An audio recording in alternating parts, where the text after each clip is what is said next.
All right, we're live. Welcome to the It's a, Blazin Hot Fire Podcast. That's right, man.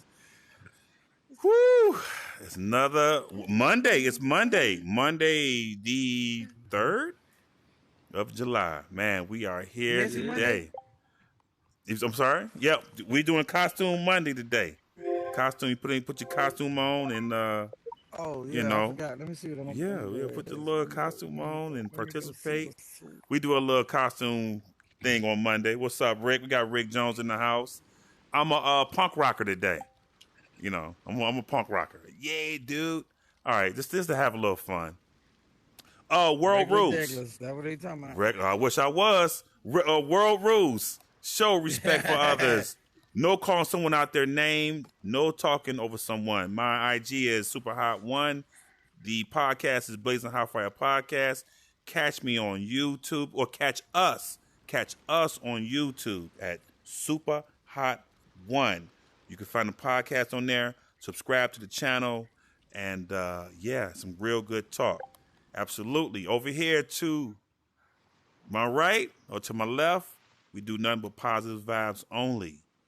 18 plus only in this world. Also, if Baby Doll was here, well, she's not. She'll be there. She go. Well, anyway, speaking of angels, no judging allowed in this world. We don't do that judging, huh, Baby Doll? We don't do the judging. That we don't do. That's right. There she coming in. Yeah. We come here right here now? Yeah, I hear you. Yeah, we changed it up. Yeah, I changed it up. Hey, what's happening? Absolutely. What's going on, Shy, with you today? What's everything good with you, man? How was your weekend?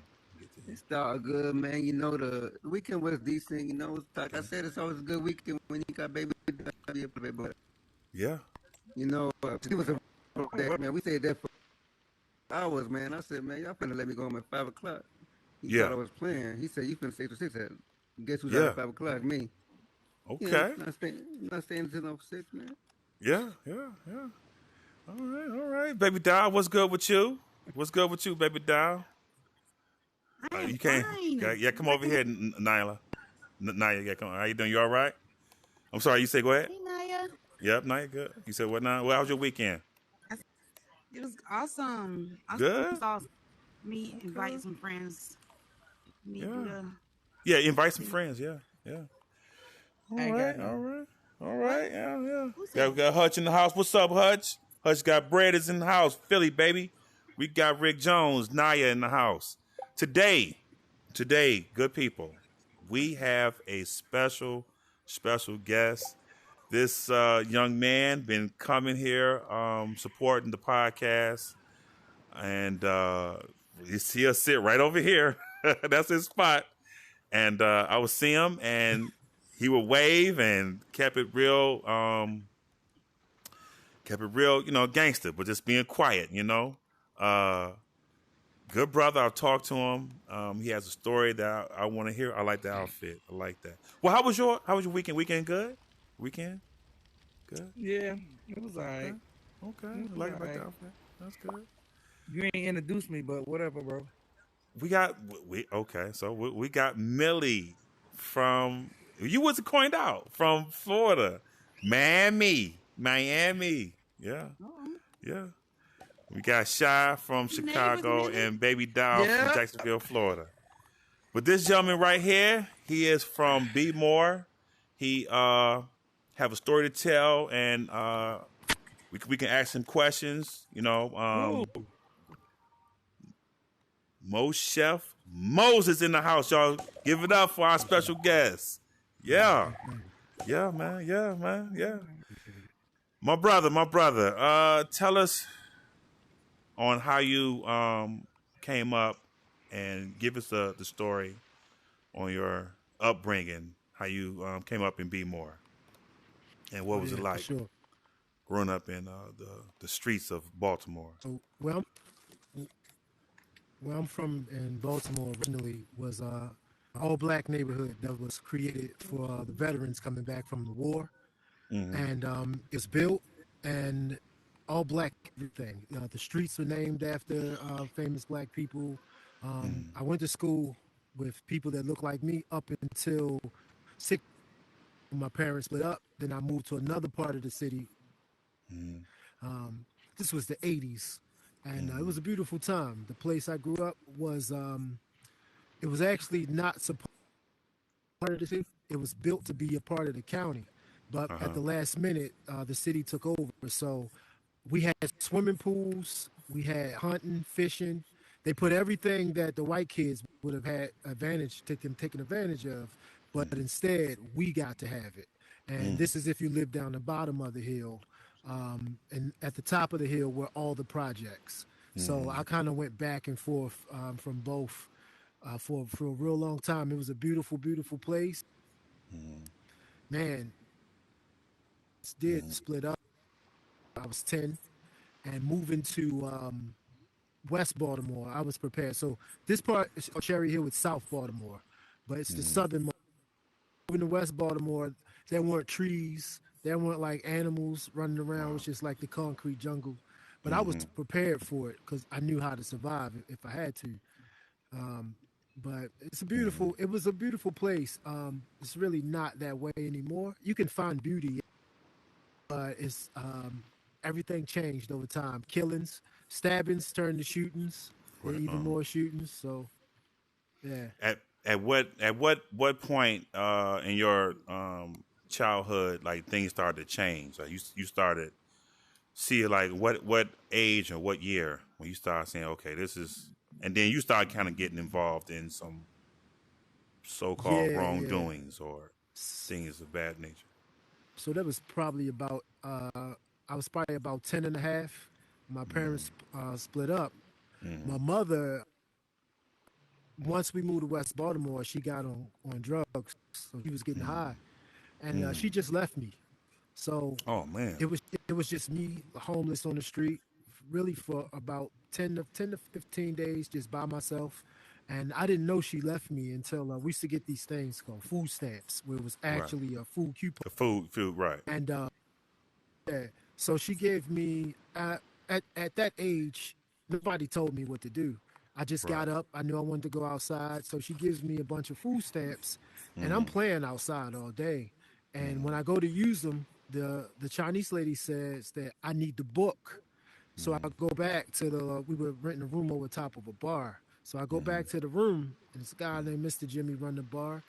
And I said, Mr. Jimmy. And he said she moved. And I didn't know where she moved. My mother's name is Bobby.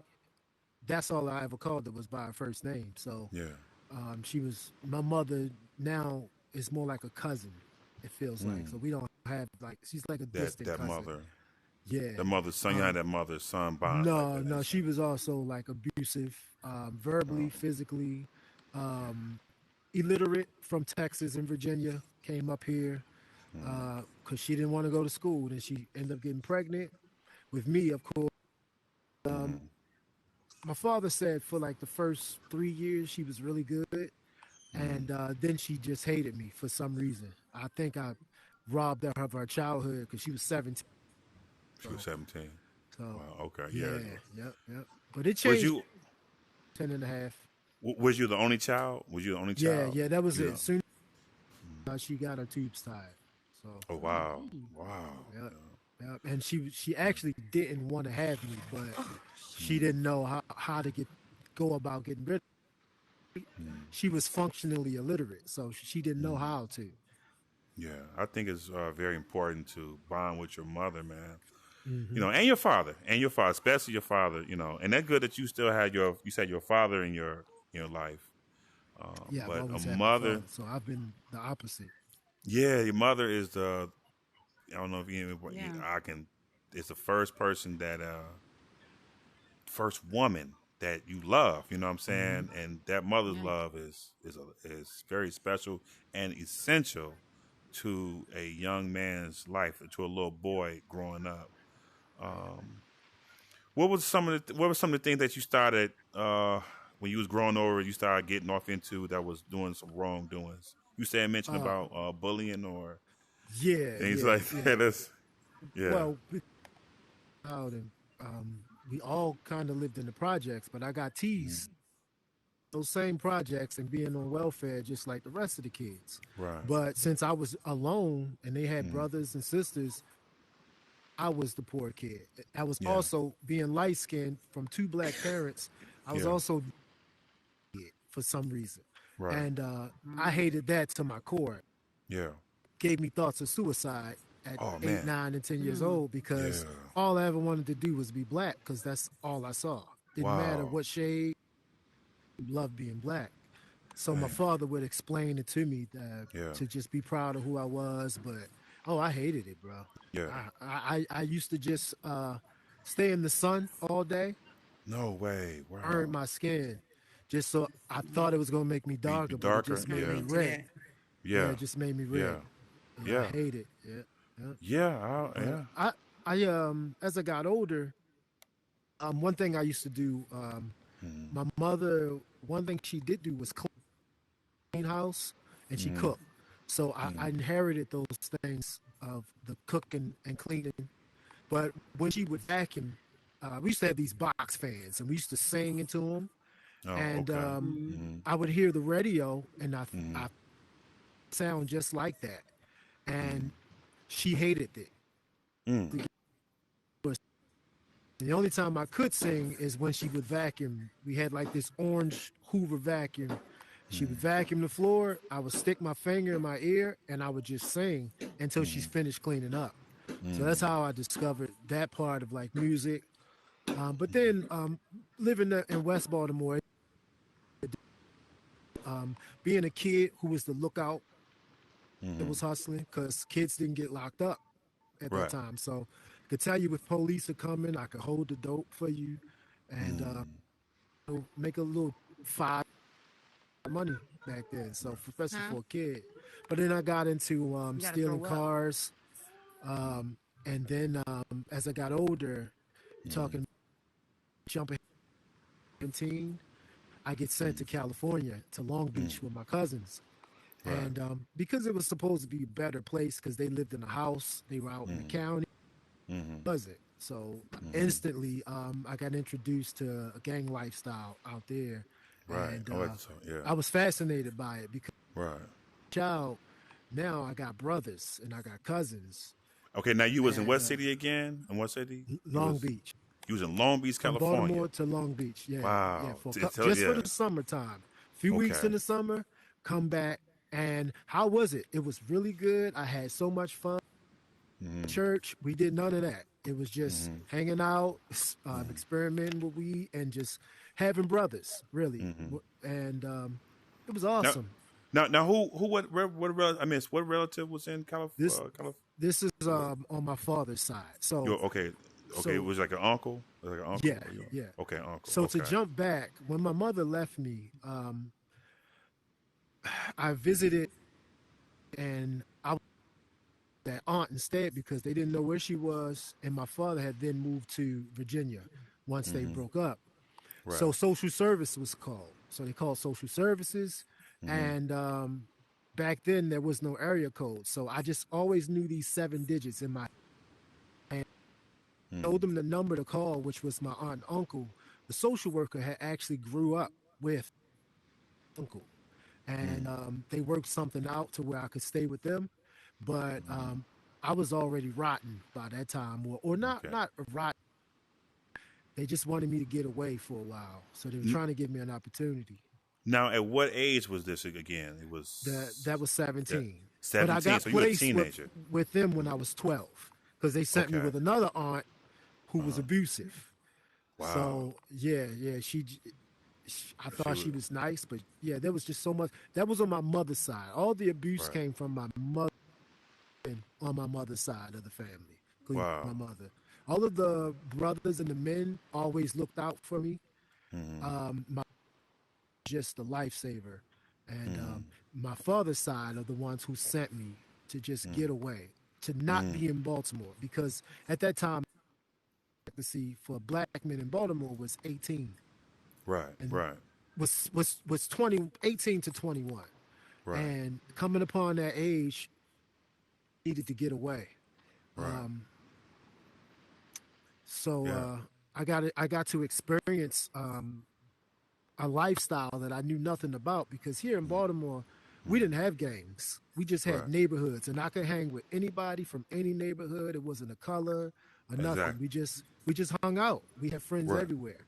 Right. But a few years after I came back, all of that changed, because now you were restricted. Everybody was in gangs.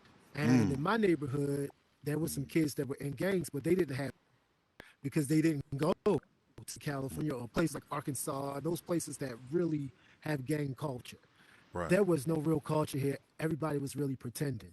And for I could get them straight and teach them, which wasn't a good thing. It just got me in even more trouble. So when you was a teenager, going to summer to L.A. or Long Beach. Long Beach. Yep. When did it started? You started becoming, or was you affiliated with gang culture, or They were are you just able my to talk about cousins, that? and I picked up their habits, and I learned like how to survive in California. For them, it was more of a vacation. For me, it was like, oh, okay, this is what I'm supposed to do. Right. And it was crazy because they couldn't jump me in because I was stronger than them, and I was. Yeah. I mean, they were supposed to. They tried. Yeah. That's the But thing. it didn't yeah, work out jumping. like they thought. But Yeah. so Yeah. I brought that mentality back, and it's I don't struggle with it today. It's something that I'm getting away from Right. the Right. older I get. Right. So at what point was you affiliated with that gang From lifestyle? 17 to- till shit. If I don't know, man. If somebody say the wrong thing, something might come out of my. I don't necessarily mean. So, but I'm not wagging anymore. Like how I used to carry the rag. I'm in Baltimore, and I'm like, man, what's going on? Something told me, oh shit, that ain't it. I didn't skip over. Yeah, let's keep it. Let's keep it clean. Let's keep it clean. Keep it clean. All right, my Yeah, bad. with the cussing. So, yeah. So you say you want to go back? You say? Yeah, to go back. So after a few summers, I decided that I wanted to go to the Marines. Oh, okay. And so I signed up for the Army first. I failed the test. So then I take it for the Marines. I pass it. Right. All these little mini camps. And now I'm 20. I'm 20 years old at this time. I'm going crazy because I'm about to leave. And now I'm never. So I think. So we. Shit. Excuse me. No, you okay? There was a lot of car theft, activities against our so-called enemies, and just trying to, what we thought was survive or get over, just because it was drugs. A lot of my into the drugs, selling it, dog fights, stealing cars when we stole cars. You might find my car that I took. But now I got a problem with you because you stole my car that I stole from someone else. Right. So you mad at somebody stealing the car that you stole? Wow. Because it took a lot of work. Take a car from the city, take it to the county, get a car from the county, come back to the city. Right. So just to throw, but it was rough. Yeah. But going to the Marines, I was. When I got shot, I got hit up. I got hit 3 times. Oh yeah, let's talk Twice in the about leg that. and once in the back. Now, what happened in that incident? What was the setup? Or can you talk about it? Yeah. I had did so much to where sometimes some people deserve things, and I earned every one of those bullets. Really? Yeah. I deserved it. I deserved it. Yeah, I know it. Wow. I was horrible. Wow. As good as a heart as I had, I thought I needed to be terrible. Somebody wouldn't step to me. I'm as you. Like, if you think you can lay somebody, I can do the same thing too. And that my heart, it was just because Cherry Hill wasn't the same no more. Uh, Westport, Lakeland, none of those places were the same. Now, all the kids from the projects had moved, and it was like we were all at odds. So I felt like Damn. I got to get you. And that war that lasted about 2 years. So I get hit 3 times. I get hit in twice, and it completely shattered my tibula and my and my fibula. Those, I could have lost my leg, but because I was 2 weeks away, and the Marine for like 6 months to do these mini camps, we were just running, exercising, learning first aid and tourniquets. So when I took my shirt off and started rapping when I got shot, and then one of my other friends, they all know the story, but there took the gun away that I had, because the gun that I got hit with was a 45 lemon squeeze 1941 edition. I used to have one of those. This gun at 15 years old, and getting it taken from me. But that's the same gun I got, version that I got shot with. But I'm aiming back with the 32 with the cock and pop, just trying to get, and you got to keep hitting that sucker for it to go off. But I can hear them coming across my head, hitting the wall. And once they hit my leg, I go to turn to try to run, and I feel in my back, and I just drop. So it was if you hit your funny bone, there's a numbing feeling. So if you imagine that feeling all over your body from the neck down, but it's your blood is boiling, and it's like you're literally on fire. That's what that feels like. Yeah. So I watch movies when dudes get hit and they just going. Right. No, Say no, they ain't no thing. Not adrenaline kick in. Yeah. Adrenaline don't kick in. It can probably for some, but all my adrenaline was like, you ain't going nowhere. I had one leg, but so I wake up that next morning and I think it's a dream until I really open my eyes, and I got my legs in the air and then my arms like in the air. And hear my friends fuck this, like trying to see if I'm okay. Yeah. And he said, you pretty much saved your leg, or we would have taken it off. So I was in a wheelchair for like 6 months. I had a thin titanium rod in my leg that they replaced about 4 months. They wanted to see if the nerves would grow back in my toes. So one day I'm in bed and my toe I could wiggle it. Yeah. And that was hope that the nerves were there. So then they replaced that with the rod I have now.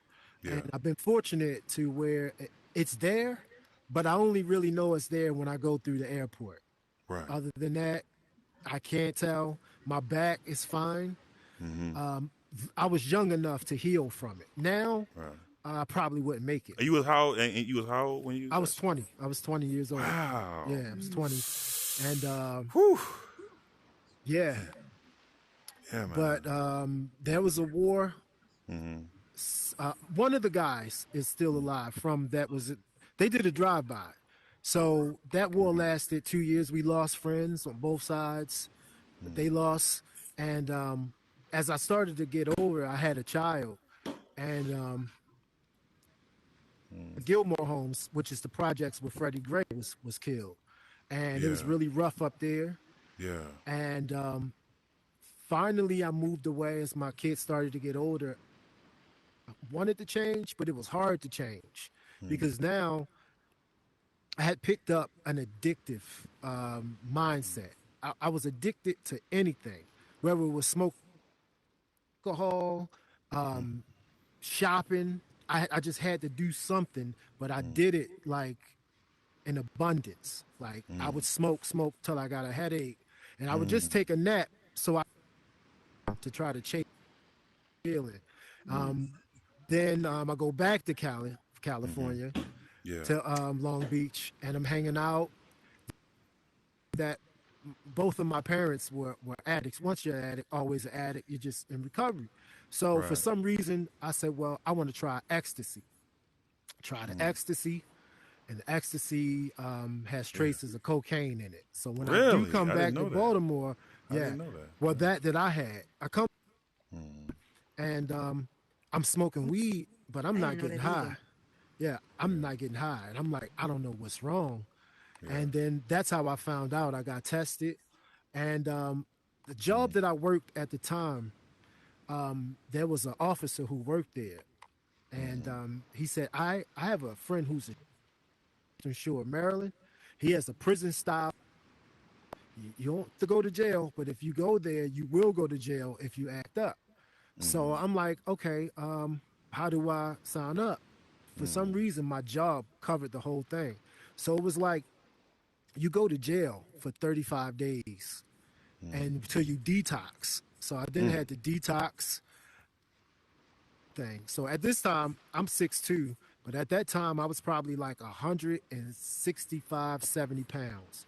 By the time I come out, those 35 days, I'm like 204. Right. And so I'm bigger now. It's like I just went away and came. You know, everybody was excited. It was like I really went to jail. And for some crazy reason, in our community, that's like a badge of honor. So I came home wearing that badge. All we did really all day was eat, work out, go to class on how not to get high, how not to. And this is and this is rehab. This is rehab. This is it's like or it's like a prison rehab. Okay. Yeah, the prison's like down the road, but you're down there. This first you start off in this house with nurses, and you're in a room with like 7 people on like hospital beds because you're gonna be throwing up. But luckily for me, it just had had traces of cocaine, so that really wasn't my vice. I had a lot of marijuana and alcohol in my system that I needed to detox from. Right. And after 7 days, I started to, and then they bring me to the main building, and there were no bars or anything. It was just the way that you were treated. And I learned some structure, and then I also learned that I ain't no junkie. I'm like, I shouldn't even be here. Like, stronger than this. But what happened was night is when I turned my back on God and I stopped talking to him. Come on. When I was on the ground and I look up and all I see is the moon and clouds, I'm like, where's the light? Like, why didn't you save me? I'm your child. Since I was a kid, when I started singing, I was only singing to God when my mother would beat me. So I'm like, God, why did you sing? I don't even want to talk. So I stopped talking to him for years. And then after the rehab years go on, then one day there was no distinct voice, but there was a head. And he was like, God said that, you remember that night when they were shooting at you and you got hit and those bullets were hitting the wall? He said any of those could have hit you in the head. Like, I saved you. And so I started thinking about it. And then I started looking on this app on my phone from this preacher in Chicago. And I would watch him and I would listen to his words. And I was like, okay, I'm so sorry. And I just asked for forgiveness and I end up getting baptized. So I get baptized and it still wasn't all the way out of me. I was almost there, but I was on the right path. But he then started working miracles in me. I just had to do the work.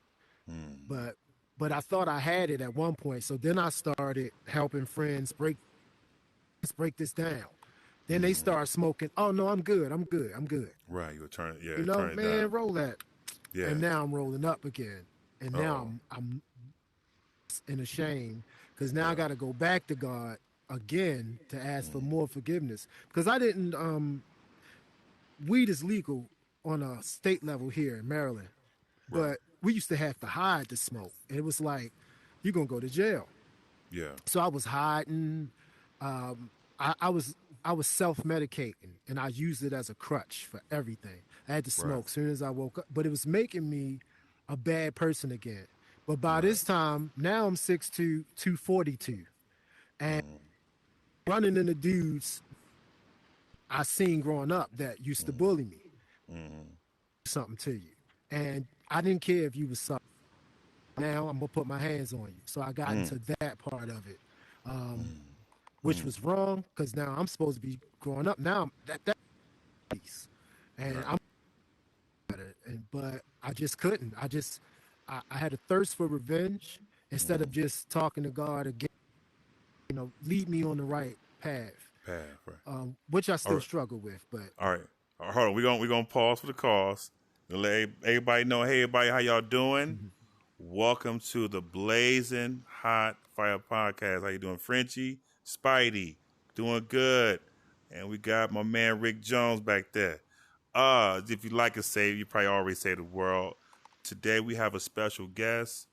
We have MoshefMoses in the house. He's talking about his upbringing, his upbringing from Baltimore to California, and how he was in the lifestyle of gangs and things of that nature, and how he came out of it.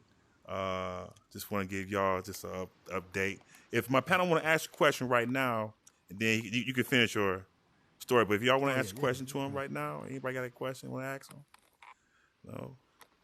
Baby Dog, I think Baby Dog got a question. I was just listening, but I might have some questions later.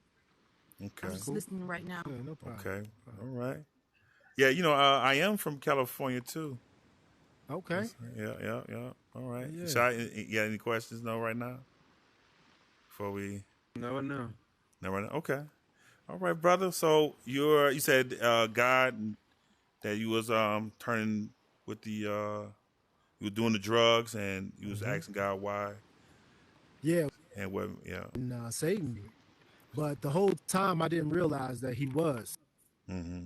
I was being led in the wrong direction. Yeah. Because I didn't have to be in the street to play basketball really good. Yeah. And I could have went somewhere else with it. Maybe I wasn't NBA good, but I felt like I could have went overseas or at least community college to, something like that. But I don't know, man. He just started working miracles up. And the more I started to realize that I couldn't help myself, because I thought I ain't need nobody. I got this. I don't need nobody. Then I started to get counseling, church counseling, actually a therapist and those things. Right. But my attitude was nasty. So Wow. when I was a kid at that age, I then realized that who I was actually did. So be who I wanted to be, who I really wanted to, who I really was, Right. what I needed to be. So I don't even answer to childhood nicknames anymore. Like a lot of those friends have become associates, if I even see them at all. But I also learned doing that, I learned forgiveness. And to forgive myself, to forgive my mother was one of the steps before I got baptized. So, and me forgiving my mother, she recently had a stroke about. Oh man. We have no relationship, but I felt as though it's my duty to take care of her. She brought me in, so at the least I can do is take care of her. So I forgave her, took care of her, made sure she had her medicines, talked to the doctors, made sure she was in all the right programs, and then I just went about my business. And I haven't talked to her since, but I personally am okay with that. Now, if something else happens, I'll be there again. But I don't trust her. I don't trust her around my children because of the abuse and the things that she did. Even though I forgave her, and people do change, but I would not talk about the did physically to abuse me. And my father, because he was a hard-working man, he didn't know. He had no clue. When to take him downtown for child support. But he had me on his job's insurance and everything. So she ended up going to jail for welfare fraud. And my father didn't have, that's how I ended up staying with him. She was the one who was wrong because she was getting assistance while she was living with my father. And he was absolutely taking care of me. Even to this day, I have to turn down his help because God then blessed me again to do very well in life. So, and moving up in my job. I won't go too personal, but at my you don't have to. job, I been there 23 years. and but I've been supervising 19 of those 23. That's good. That's good, man. Yeah. That is, man. I commend you for, Yeah. it's going through it, man. Especially with your mom, like for you to have a heart like that, because a lot of people or children be like, man. So okay, I'm gonna be honest. Let me say something real quick about my son. So we out of town, and we out of town, and we walk on the beach. I go to the beach a lot, and my son said, we all joking, and my son said, somehow the conversation got on to like, when we get old, are you gonna take care of me and your mother? And my no good son said, I ain't even taking care of y'all. I'm gonna put y'all in a home. I said, damn, what the? So I go, okay, son, all jokes aside, you want like, you will put us in a home? You won't bring us home to you? And he said, yeah. I said, God dog it, what kind of son I got? Okay. So, but he said he didn't mean it, but that children, when you have children, and they don't have to, let me say this, they don't have to take care of you, but you will expect, that's the word I'm looking at, you will expect a child to take care of you.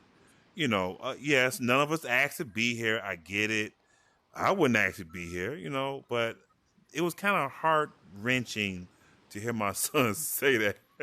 He said, no, just joking, Dad, I don't know, it all depends on what I can handle. And so, but yeah, but for you to go through that. So so tell me, you're singing. How did you get off into the singing aspect? So that started when she would use the and with the fan. Yeah, and the fan and the vacuum. So when 13, I had the same aunt that they sent me with, who abused me.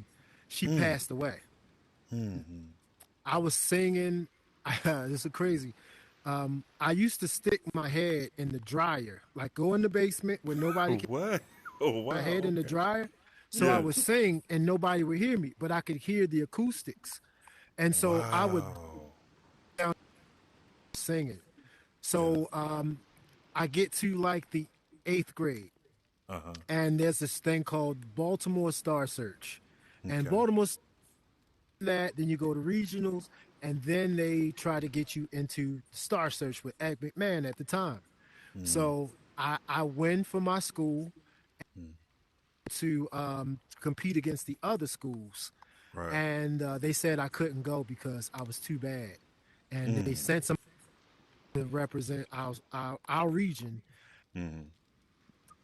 And I loved it because I knew I was better. But so I get to high school, and I'm in 9th grade. Guys, a quartet, they used to stand on the corner in high school, and they would sing this song by, I think it's Boys and Men. Not Boys and Men. It was a new edition of me or something. And they sounded really good, but I could hear the something. But I was too scared to like jump in and join them because I was really starting to rap at the time. Okay, so you're doing both of them. Because we started rapping. Yeah, so we started material tables, but I could hear it. Well, once they graduated, now I'm a sophomore. And I just started singing. These girls were like, can you come sing? So I would I would go to stairwell and sing. And then one day, this guy, his name is Jerron. They set up a competition, and they said, we want y'all to sing Jodeci. Jodeci had just come out. Yeah, right? man. And you couldn't tell me you wasn't KC, the light-skinned KC. Yeah, light-skinned. And so they said, y'all going to sing.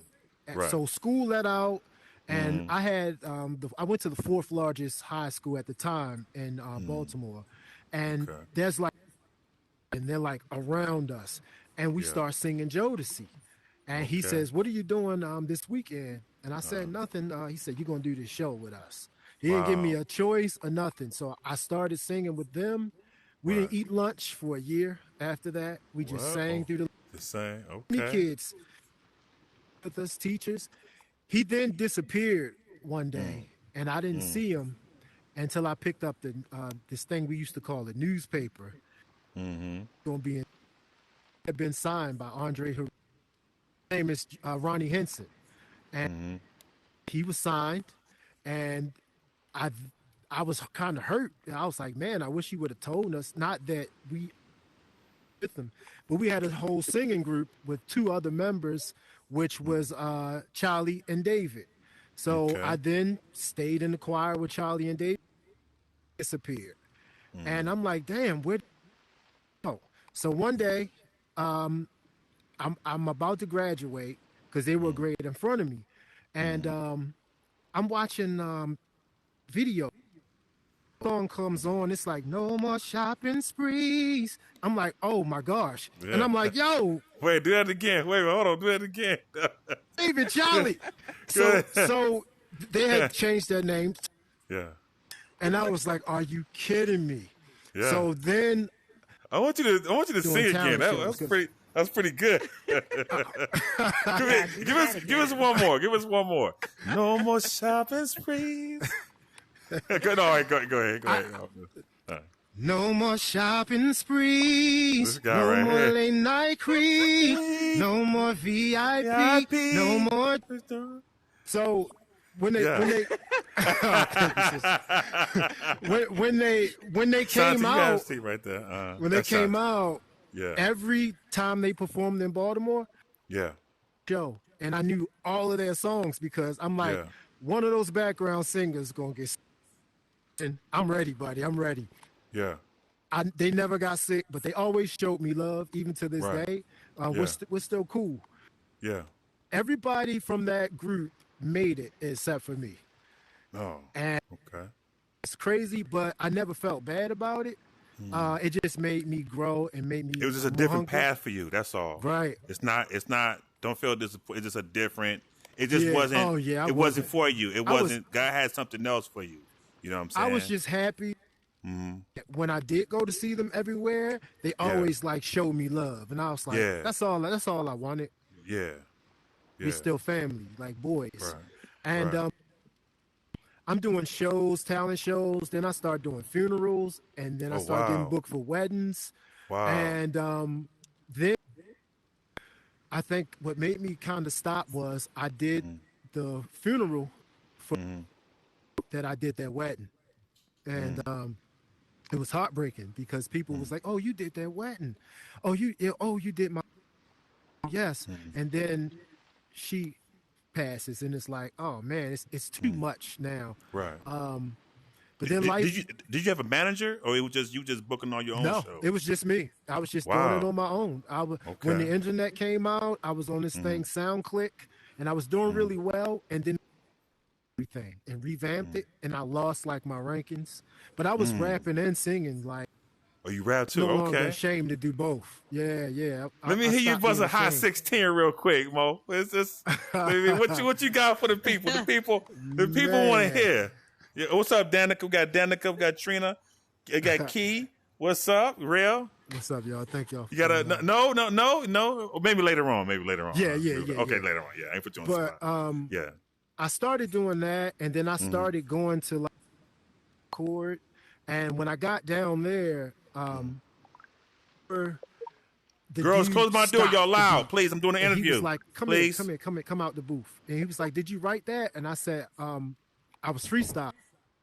And he was like, man, you can come here whenever you want. So I started going, catching the Greyhound and recording with them.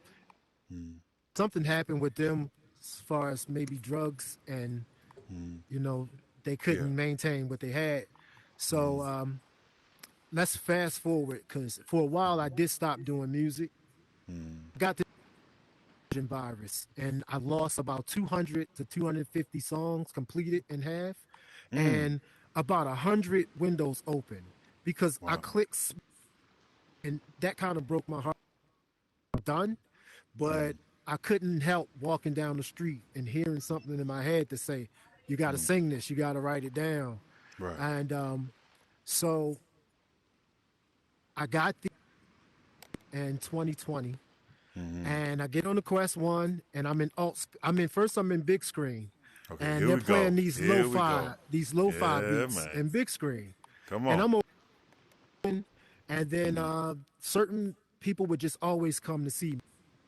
Let's go to alt space. And I'm like, I'm not going over there. It looks like a cartoon. Cartoon. That's why I And, didn't really go. Yeah. Like So cartoon when characters. Yeah, the cartoon. Yeah.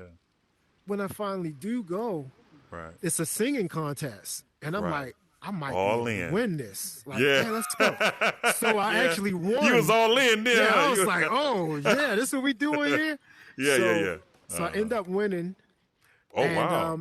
they gave me a trophy, but I couldn't keep it. It was just they right. should. What song did you winner. sing? What song did you sing? to win? I can probably a freestyle, to be honest. I'm Oh, a wow. freestyle singer and rapper, even though I Wow. like to write. But Okay. I like to do both, depending on what the beat calls for. Right. And okay. Look so at then that. I run into black people in alt space. So now I'm going wherever they are. it's and I'm popping singing now. and singing. Yeah, Yeah. that was popping. So Yeah. then around 2000, once COVID hit, 2020, 2021, I'm in alt space. So I'm like the opening act for like 30 plus clubs. Wow. I'm winning like every talent show. So you get and- money. You get money off this. You winning talent show money. Not necessarily in the beginning. Okay. That Okay. didn't come till later. Okay. So maybe about a year into it, there are these four women, four sisters are coming to all my shows, and they're singing along with my freestyles as if they know them. And they say, we want to be Let's. So they start changing their clothes to blue, and wherever I would go, they would pop up and sing. And we started, wow. we're still really friends to them. So they introduced me to a sister who runs an organization called the Harlem Film House, actual place. And she's Okay. here in Horizon. Yeah, I know her. now. I know her. Yeah, I know her. yeah, that's my I sister work, there. I work with And her. Yeah. I was introduced to her, and she said, we have an idea for a show, reality show in the metaverse called Becoming the Moettes. And I'm like, she's like, think about it. And I'm like, do I really want to do that? When do we start? She was like, today. And I was like, time? No, we started. It became like watching television on Sundays. It became like, it was huge. We ended up filming 2 seasons of it. And that led to me having another show called Twisted with Moshef, which was a drinking show, late night, ran for like 3 hours. But it was a great experience that then led a star on the Walk of Fame. Wow. Big time. Walk of Fame. So, yeah. And I was man, like, look at you. shocked, You was, man. It was yeah. Well, we call that meta famous. Meta famous. Yeah. Man, I was just happy I found a home because I then stopped going out physically to bars and clubs. And I stayed in my headset. I was like, if I want to drink, I'll stay home where it's safe. Stay home. Yeah. I'll stay. Then we end up having meet and greets, and we end up having a real family. And then, of course, they shut down. Right. So I started coming here more. So let me ask you a question. Because I am too big time singer. But anyway, yeah. So let me ask you a question though. Seriously, how was it? Because for me to adjust to the popularity, it was really difficult. I mean, some people don't understand. Like when you singing, people get into a nostalgia. You're bringing back memories, especially you singing the old school songs, and people remember stuff like that. Like I was doing the Michael Jackson and the Prince, and people would come up to me and say, "Super, wow, the way you sing that, it reminds me of when I was little, when I was young." And I go, "Wow, really?" But how did you adjust to all the attention? Because I know you got it. How did you adjust to that? There wasn't much, because for me, the positive popularity started as far as music when I was 13. That's when, but there was a big smile that came to my face because none of them people were my friends. Yeah. They didn't know me. They could have easily booed me. Mm-hmm. They think I'm great. This is not my grandmother saying sing it or my Right. you know my this is not my they aren't my friends. These were strangers who became family, and I trusted their word because if I don't like it, I'm not going to pretend I like it. I'm just not that person. Right. And then down and I came here, and it was like, wow, I thought I had talent. The folks here are the most talented that I've come across in and outside. So when it felt like I started to find my lane here, and it was like even more strangers like what I'm doing, it's like, damn, must be okay. I'm good, but I'm okay. I'm okay. Yeah. There are things I need to work on, but I don't really care to. I just anything that I know. It was just it was from abuse. So So you are a self-taught singer. What was your motivation? Who inspired you to sing and rap? What was because everybody have somebody to cling to, say, oh look, I want to be like that when I perform. Like, I ain't gonna lie, this one thing. I know R. Kelly. Anyway, he came to Detroit, and man, he was super duper late. Like, this guy was super late, like 3 hours late. He came to Comerica Park, and everybody's waiting on him because the Isley Brothers came on, Nas came on. wow. He was 3 hours late. This is before his case blew up, right? But when he came on stage, Mo, he ripped it up, man. And I said, ooh, if I ever perform, I'm going to be like that performing. Like, he came and did all his melody of hits. And, so who was your inspirations of musicians or singers growing up when you was? Or did you have a little bit?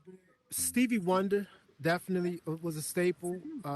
Michael Jackson, Stevie Wonder. Absolutely. But it was really KC. When I heard from Jodeci. Yeah. When I heard him, and I was like, I can kind of do my voice that way. Yeah, and it was kind of mimic. Yeah. So I had to take something to where I didn't copy him. Right. But I couldn't help it.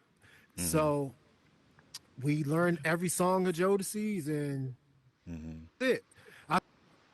Maybe some Boys to Men, but that wasn't.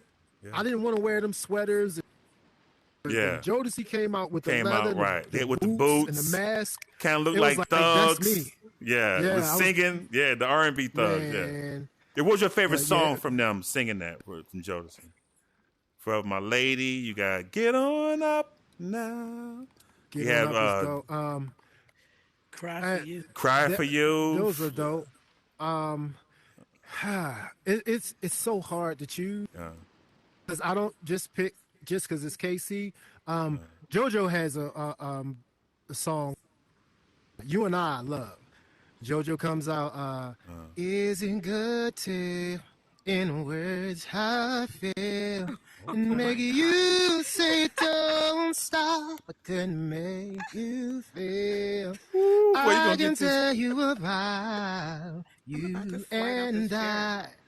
Yeah, so when he did that, man, don't stop, bro. You got the girls going crazy up in here, bro. I didn't sing JoJo's parts. One of our other guys members. Sang that. I was waiting on KC, and I'm like, and I was blown away. So I can't really pick a song, but it's not Forever My Lady or Cry for You. Cry for them. And I love those. Yeah, those four. But off the Diary of a Mad Band. I love Diary. Them four songs, Cry for You, I Belong to You, Cry for You, and what them four. And Fiendin'. Fiendin'. If you didn't get it popping off them four songs. Did y'all say Come and Talk to Me? Yeah. Come and Talk to Me with their first album. Yeah, Come and Talk to Me was I'm talking about the Diary of the Mad Band with all four of them on the album cover, naked, whatever. Oh my God. Those four songs, if you didn't get it popping on the fourth song, something was wrong with you. Something's wrong with you. Yeah. Something No, wrong. but go ahead. But they greatly influenced me along with Prince. Prince, was- okay. Yeah. Yeah. Other than that, I do like Robert. Insatiable. I wish things Yeah. didn't happen the way they Things did. that happen. Because Yeah. I would. Yeah. Yeah. But he was a huge influence. Yeah, absolutely. As well. R. Kelly, Ronald man. We can Isley. say the name. We can say it. It's all good. Yeah, man. Just little bits and pieces. Mm-hmm. Chili Peppers. Okay. I can The listen Rock. to anything except for heavy metal, except for heavy headbanger. I can't. Now, But, who was your rap influence since you was a rapper as well? Who was your? So to Special Ed, Father MC, Big Daddy Kane. Oh, we going. all Oh, you those back in the guys, '80s? Heavy D. Yeah. But You back in the I early really, '80s. I really like Biggie Late when 80s. Biggie came out. I still love him. Big Papa. Yeah. I had a Walkman, and I had Tupac's tape with on a Walkman, and my batteries were dying, and I'm said a trying to listen Walkman. to "Shed So Many Tears," which is my favorite song of anything. Right. And I rewind it with the pencil back in there, and I play Elementary. I'm doing Misery, and I'm writing it, and I read it I back. do that too. I like When I that. read back You used to when do I that too, TSL? lyrics, bro. Yeah. So I'm singing it as he's going slow, and Right. I'm like, this is a poem, and I'm like, Yeah. albums to girls. So this, I'm like, ooh, and then I find out he has Baltimore roots, so I did not share Exactly. that. My behavior started to improve. When I was in the 8th grade, my principal heard me singing, and she came to me, and she says, "I know a school that I know you would fit great in." So I go take the tour, and I don't have the grades to get in, but I had the talent they believe to get in. So she says, "Okay, I'm going to give you a special, let you in." So I get back home, and I'm telling all my homeboys about it. I'm like, "Yeah, I'm about to go to this school." Right. Go to that school, cuz I'm like, "Why?" They was like, "That's the school for homosexuals." So it was a Ooh. derogatory term, and I'm like, "Oh hell no, I'm not going there." So Well, this I is was the School of Performing Baltimore Arts. School of the Arts. Yeah, Yes. that's a performing so I was arts supposed school, to go yeah. there, Yeah. which Pac went to, right? Pac went there. He was a ballerina. And that's Right. on. And that's on. I That's a wasn't doing that. documentary. That's Yeah, a I wouldn't- documentary, and they showed him everything. I wouldn't But do he it was all that. also doing other things too. Yeah. Yeah. My mind at the in a place of judgment, even though Yeah. as a Christian, Yeah. it's not my business what you do. Yeah. I'm just gonna worry about myself. And But you know what? Mo? They have basketball players, and this is true. They take ballerina classes for their footwork when Nobody they play told me. basketball. they just told me That's true. that- That's true. That's true. But I end up not going. I go to my zone school, which is where I Yeah. meet Ronnie and Dave and Benz. And they all wanted to work at the fudgery. I said, I'm not singing for these white folks making no fudge. And Oh, like a Drew Hill. like Drew Hill, right? Like Drew Hill. They were 24 They karat was harmony there. at the time. They were Right. going to Oh, Douglas. okay. Right. So you have Right. all of them down there working. Him being a knucklehead, I don't want to do it. So I run into this dude doing the. He wants to change my name to Leo because I'm wearing my hair in a big nappy fro at the time. And he told me that he was from Tommy Boy Records and that he wanted to sign me. Sign you. And this was Okay. around the same time that I got shot, that I was also supposed to go to the Marines. So it was a lot picking me up in a limo and driving me around and saying, everybody wonders who's in this limo right now. He was like, you could be a star. But he wanted me to dance. And they were trying to teach me dance moves. Then he wanted to put me in a group. And there were 3 other guys.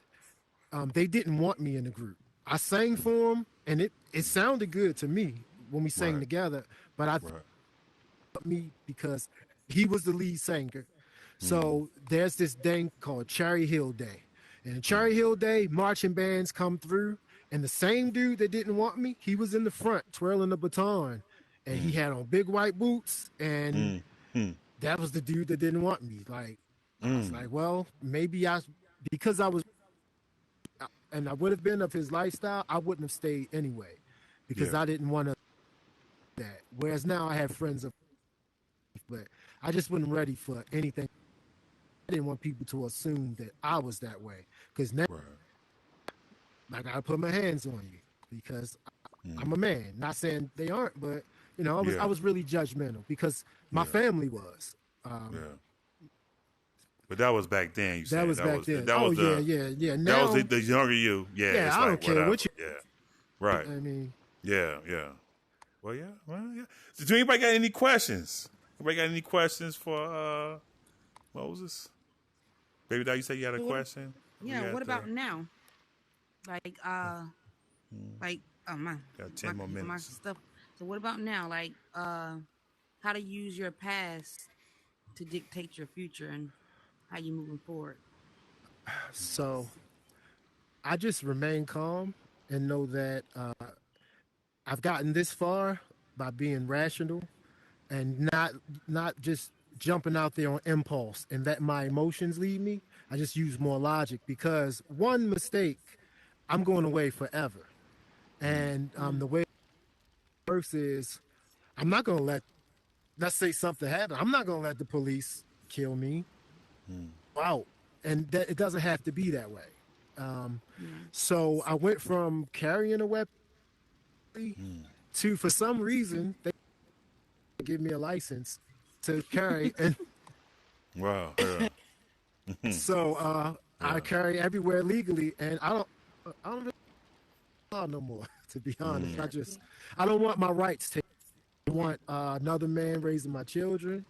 I don't want to be told when I can or cannot shower, and I don't want to be away from women. So at all. So that's my motivation. Yeah. I hear you, bro. That's why I ain't want to get locked up. I think I love the girls too much. Too much. You must have another question. You might have another question for Mo. I had one more. Oh, okay. We got Danica. You on? I'm sorry. We have let me see if you get Danica. You on mute? Man, so nice to meet you. All right, my brother. It's crazy but it's like it's vivid and inspiring to hear your story and for you to be so candid with everybody here. And I think I can just feel how the room was receiving everything, and I just want to say it's really big of you, and we really appreciate being able to expose that, give everybody a piece of your story, because it's not easy, and we all have our own trials and tribulations, and I'm sure there's one thing or another that we can all recognize and empathize with you on, what you were saying. And as far as the music goes, I hear you have this great voice. Like I literally just heard it, man. So what are your plans for the future in Horizon? And then also a second part of it is, what's something that you want to see in Horizon to kind of help you further that along? I get a lot of this because I have no desire. I just like doing it for fun.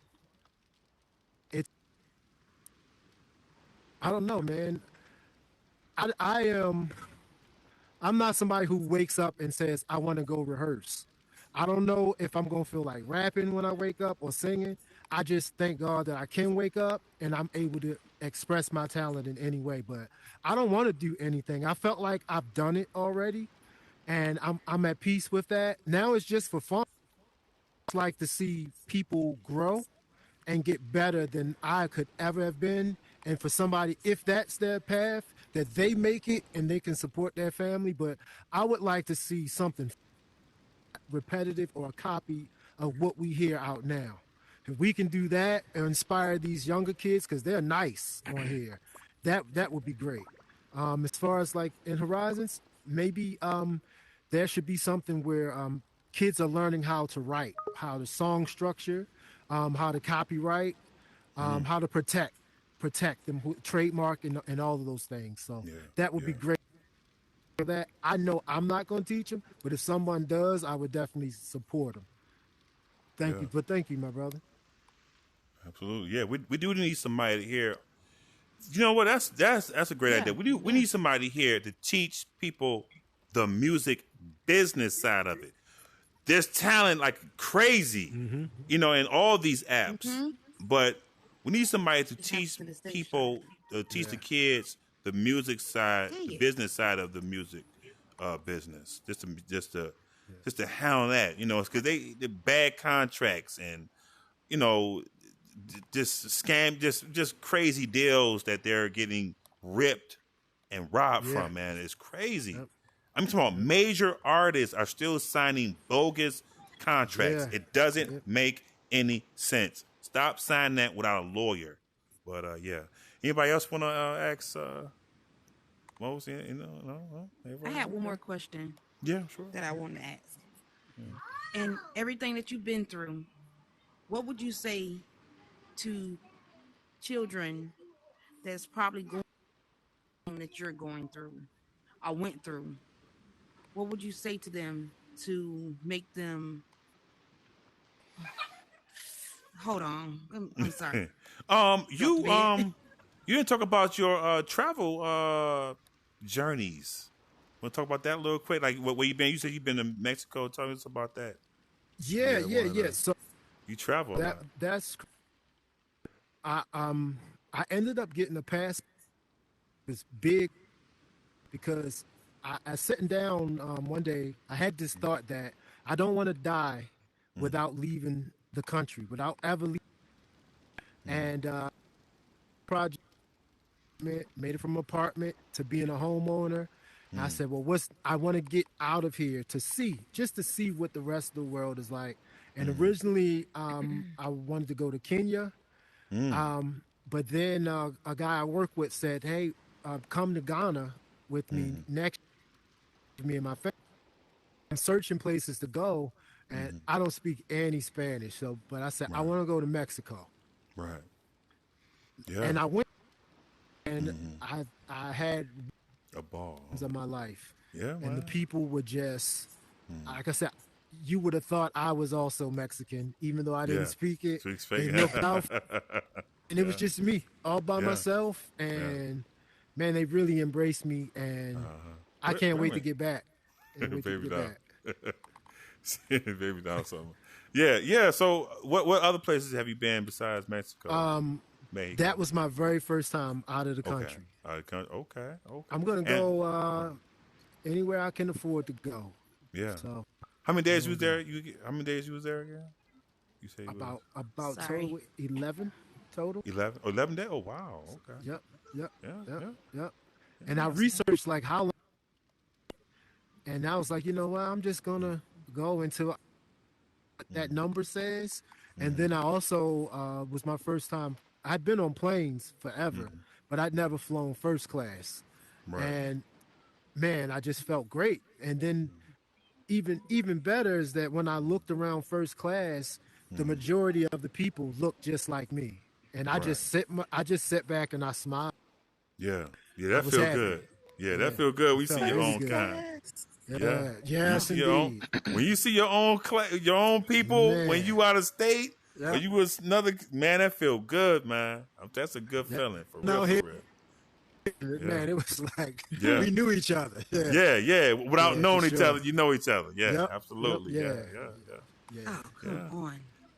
Baby doll, you got that question? You say want to finish answering? Yes. Or, so I was gonna say, what would you say to, younger teens or people in general who's going through what you went through, to put their life back on track? Like, what would you tell them if you had to give them something to encourage them? What would you say? What would you say?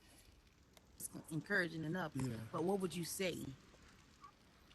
I feel like I would tell them get out of their head, because there are going to be times when you're going to encounter something that you're instantly going to do, but you didn't even try it. You just let your thought process shut yourself down.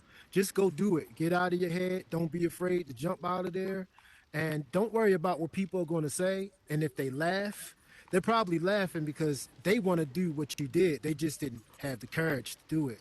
So get out of your head and just have the courage. And with the God of your understanding, it's going to take care of the rest. Just and make that you have the right karma as well. So treat people how you want to be treated and build your karma the correct way, and good things will happen for you. Even if some bad things happen along the way, your karma, you're going to be able to cash that. There you go. Yeah, man. Yeah. Any more questions? Any more questions? No. Anybody got a question for him, for Mo? Hey, all right. Well, if everybody can like and save the world from me, give me a like, please. So we have got Governor. We have the Underboss. We got TT in the building. Rick and Danica. Yeah, man. Man, what, you have a question, Sean? You have a question? No. Oh no. No. Okay. Man, you probably had to give us a little taste at the. Oh, okay. Well, okay. Got I just want Danica. to say one more thing. Yeah. Even though you're talented, brother, I know you got these gifts that God gave you, man. So don't undersell yourself too, man. Okay. Really, I man. was gonna say, I don't mean, let even if you're in it just for fun, you'd be surprised what you can generate if you take it serious and put these things on your back, man. You'd be surprised. This metaverse thing is wide open, and even for yourself, putting yourself in position also helps others around you who you want to help. You know, it's hard to help others until we help ourselves. And just since we think of R&B and stuff like that, the underboss that coined out, say something about him. That's why I want to shout out Underboss for being a part of the team that brought Maya to the metaverse. Oh yeah, that's what's up. Just something that's great that had the whole community up in an uproar, man. And yeah, man, shout out my guy. Keep doing what you're doing, bro. Nice to meet you. Yeah, we gotta get Maya over here so I can get an interview with her. It's all about me. That's all. All right. Let me. Well, you have anything you want to plug? Any of your IG you want to plug? Give your IG. Yeah, I'm just MoshefMoses everywhere. You can add the VR Hold on. if you want. Okay. What is it again? The girls were singing. MoshefMoses VR or MoshefMoses everywhere else. Yeah. Okay, MoshefMoses, y'all plug in. MoshefMoses on VR on IG.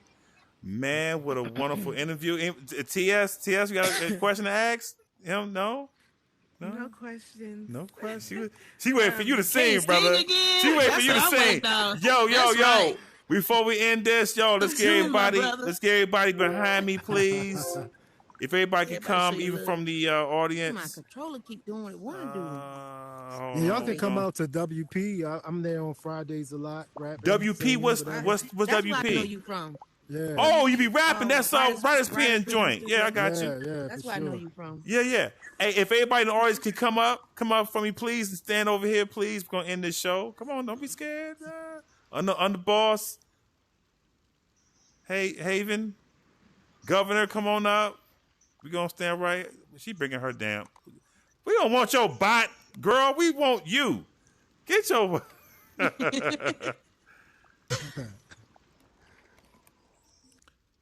All right. Yeah, get that in there. Hold on. All right. What's up? Yo, this is the Super Hot One here, the Blazin' Hot Fire podcast. We're just in another hot episode with my man MoshefMoses, man. Brother be singing, rapping, doing all of it, man. How his upbringing and how he changed his life around to do positive things. Yo, this is the super hot show today, man. I want to thank all my panel, all the guests that came out, my guests that came out, and y'all, the people. Stay positive. We're gonna leave y'all with this: love, respect, and what we gonna do, y'all? Keep it high. Oh, all right, y'all. We out. Yeah. Here's a hot dog. All right, yeah. All right, man. I appreciate the show, Appreciate man. that, my brother. Hey, girl. Thank y'all. Let me Thank do you. this right here.